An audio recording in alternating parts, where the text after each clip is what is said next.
Nah, karena setiap hotel saya bekerja, saya berhasil meninggalkan legacy. Saya bikin band. Oh, pasti bikin band di mana? Pasti bikin band. Jadi kalau saya keluar, bandnya selesai. Iya. Pasti bikin band. Pembinanya nggak ada. Pembina dan vokalis utamanya. Aduh. Terus saya bekerja pada satu perusahaan yang merupakan passion saya, musik kan, BASF. Jadi bukan sesuatu yang jauh-jauh banget gitu dari saya gitu. Itu ngedaftar sendiri atau ada tamu yang nggak taunya orang musik, and then you like, okay, wow, spark an idea, I'm gonna go into industri rekaman.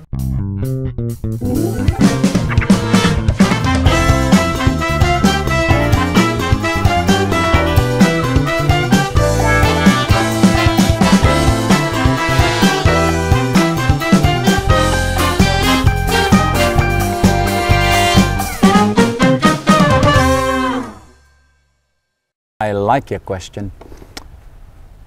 Sophie, apa yang terjadi di diri saya itu adalah penjelmaan mimpi saya beberapa puluh atau belas tahun sebelumnya. Nggak ada yang keluar. Nggak ada yang keluar jalur. Termasuk saya tinggal di Bali kerja ini nih. It's all within your pathway corridor. Saya jadi duta besar. Itu udah dimanifestasi? Udah. Jadi saya itu I'm a dreamer in a good way. Oke. Jadi I like dreaming. Dan ketika dream itu sudah saya yakini, maka saya akan kejar mimpi itu sampai itu terjadi. Jadi up until now, itu saya masih punya banyak mimpi. Tapi saya nggak pernah share mimpi itu sampai itu udah kejadian. Jadi ketika saya menjadi hotelier, itu mimpi saya. Mimpi saya karena passion saya adalah pariwisata. Ya. Tapi passion saya sesungguhnya sebenarnya I want to become a diplomat. Oh, itu sudah ada ketika Tantowi Yahya muda yang masih di Palembang itu udah kepikiran? Alasannya sederhana, karena saya ingin tinggal di luar negeri. Jadi saya pursue my dreams itu. Kayaknya paling gampang masuk dari industri pariwisata. Which I did it. Kemudian mimpi saya ingin menjadi diplomat, saya jaga terus.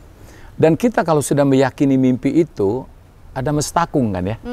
Semesta itu akan mendukung. Iya. Jadi orang yang hidupnya punya mimpi itu ibarat orang yang ngeluarin mobil starter tapi dia udah tahu mau kemana. Maka dia akan jalan melewati macet, ya, kemudian berusaha sampai tepat waktu bahkan sebelum waktunya untuk sampai ke tujuan. Bandingkan dengan orang yang keluar dari rumah, keluar dari garasi, nyalain mobil, terus nggak punya tujuan. Dia akan muter-muter aja di situ dan nggak kemana-mana. Nah itulah hidup. Jadi saya itu setiap kali saya bangun tidur kerja ya ke kantor gitu, ada sesuatu yang ingin saya reach. Setiap hari. Setiap hari. Oke, what was today? What was today mau ketemu Sophie kan. Aduh. Jadi ketika hal-hal besar menurut orang terjadi, bagi saya itu enggak. Ini penerjemahan mimpi saya. Tahu nggak waktu saya kecil, kan suka nulis tuh di buku-buku tuh yang data-data pribadi itu.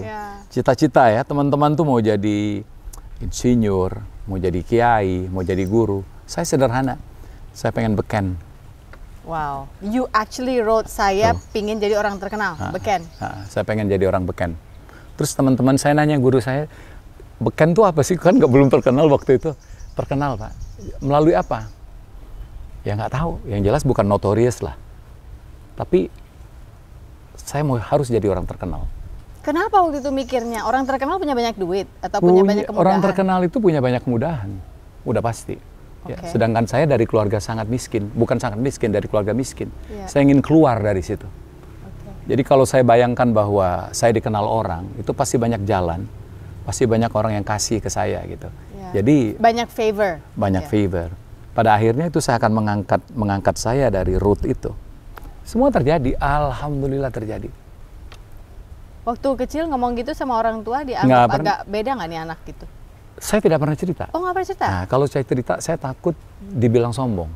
Saya takut dibilang apa sih lu gitu ya? Anak kampung. Lu siapa gitu, ya kan gitu.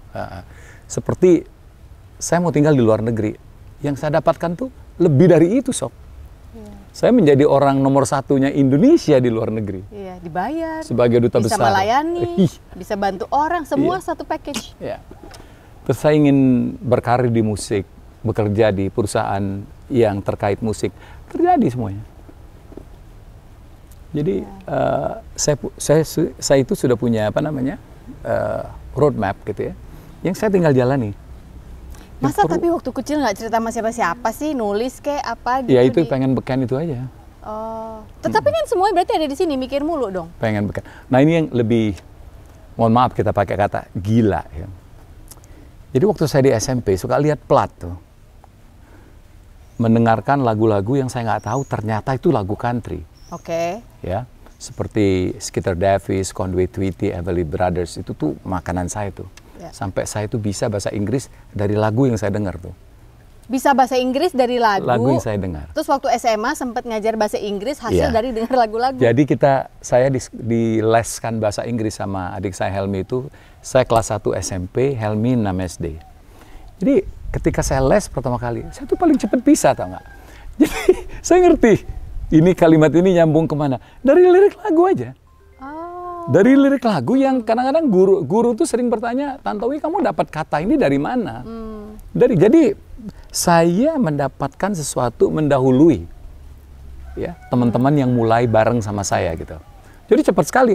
Jadi saya umur 6 bulan les itu saya udah ngomong bahasa Inggris. Udah cas-cus. Udah pede pula. Iya. Bakat pede tinggi kan soalnya.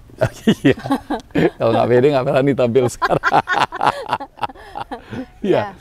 Nah, jadi saya yakin betul dengan menjadi orang terkenal gitu ya, maka hidup saya akan mudah. Tapi untuk kesana itu tidak mudah. Untuk menjadi terkenal itu tidak mudah.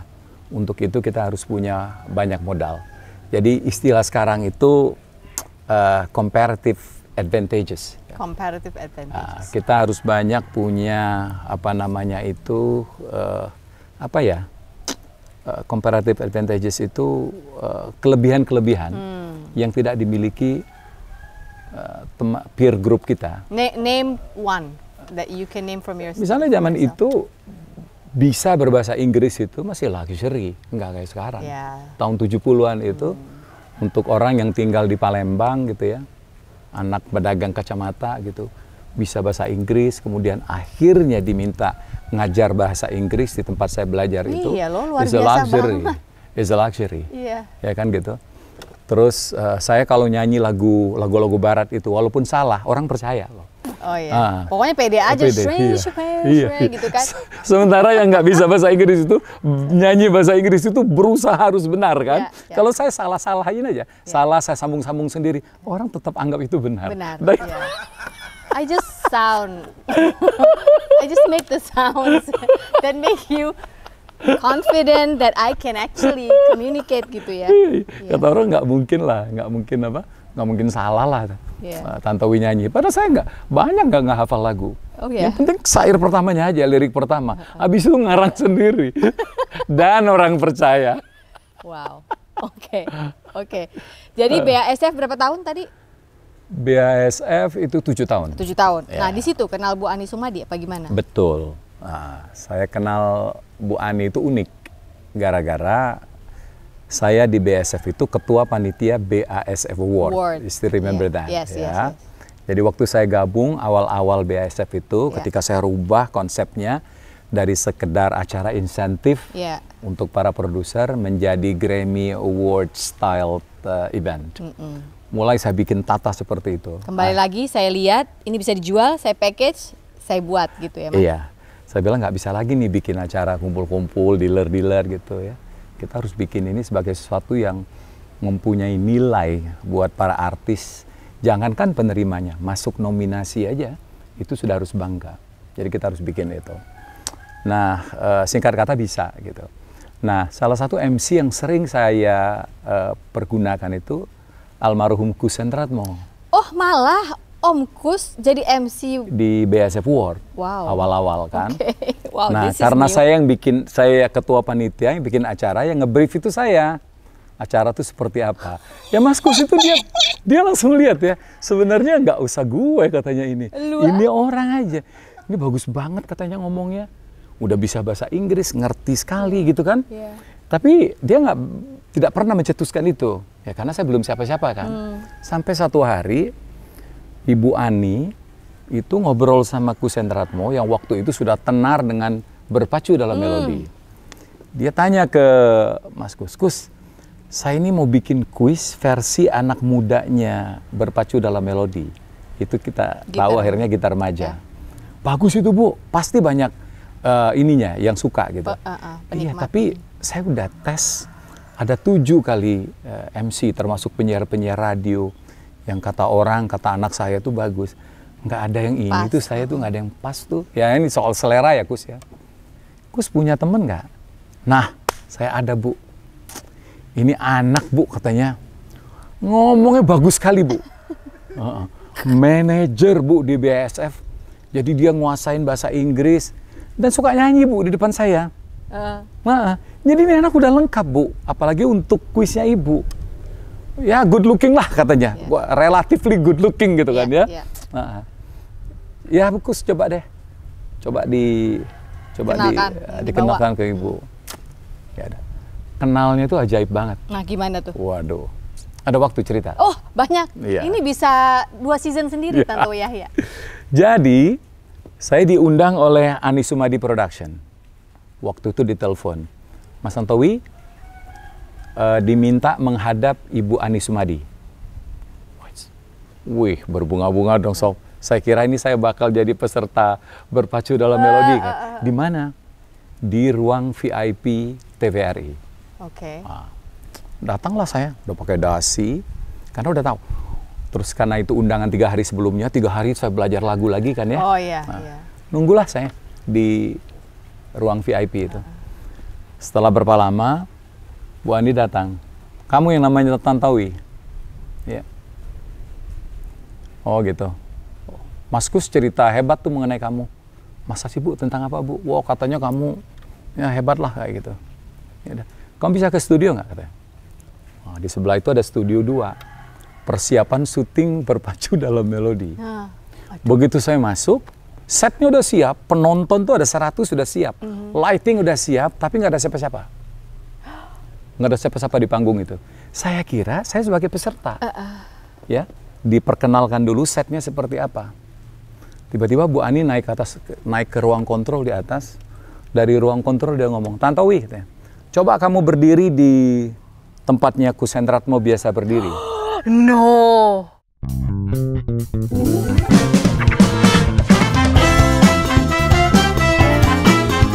Oke, coba kamu berdiri di situ. Coba kamu seolah-olah Kus Hendratmo bawain segmen 2 berpacu dalam melodi. That was the test. That's a crazy audition.